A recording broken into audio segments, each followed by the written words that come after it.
if we talk about business and trade, how much Ghana is looking towards India and the Asian countries, and to what extent towards Europe and the US, since you have experience of working in the UK, in the USA also. So looking from that perspective, what can you tell us about that? Well, I must say that what we have noticed, and it's something we are working on, is that finance is cheaper from India than from, for example, Europe. Yeah.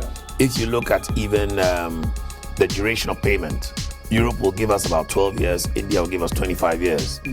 When it comes to, for example, moratorium, India will give us maybe 10, 15 years, Europe will give us 6 years.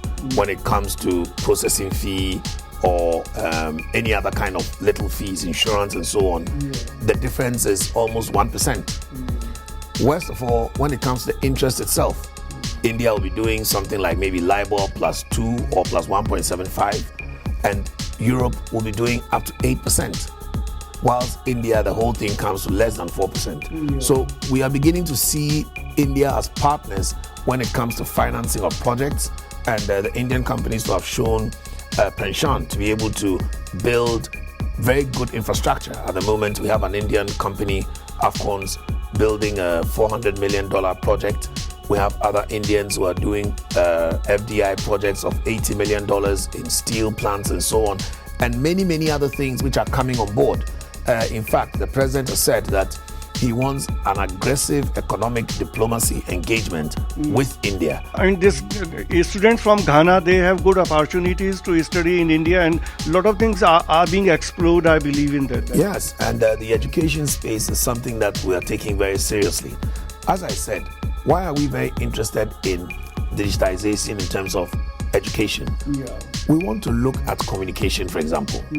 We all know today everybody is on social media, everybody is using apps to study, everybody is using apps to communicate, to get even fitness and everything. So if we don't learn how to digitize our education, we are going to fail. Secondly, in terms of cost, it's quite difficult these days to run very big campuses with so much accommodation space, parking space, pollution space, all the various things that come with it.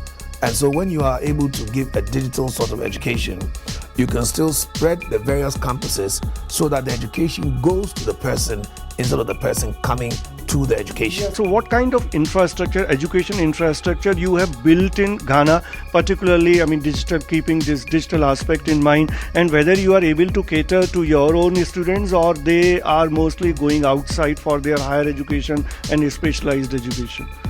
No, Ghana has some of the best universities in the world. Ghana's education is well renowned. In fact, we have Ghanaian professors all over the world, including even space, NASA, and all of that. Of course, some students also go abroad to study because we want to open up. Just like in India, you have a very good education here, but a lot of your students go to Harvard and Oxford and so on to study as well. So that is exactly the same position that is in Ghana.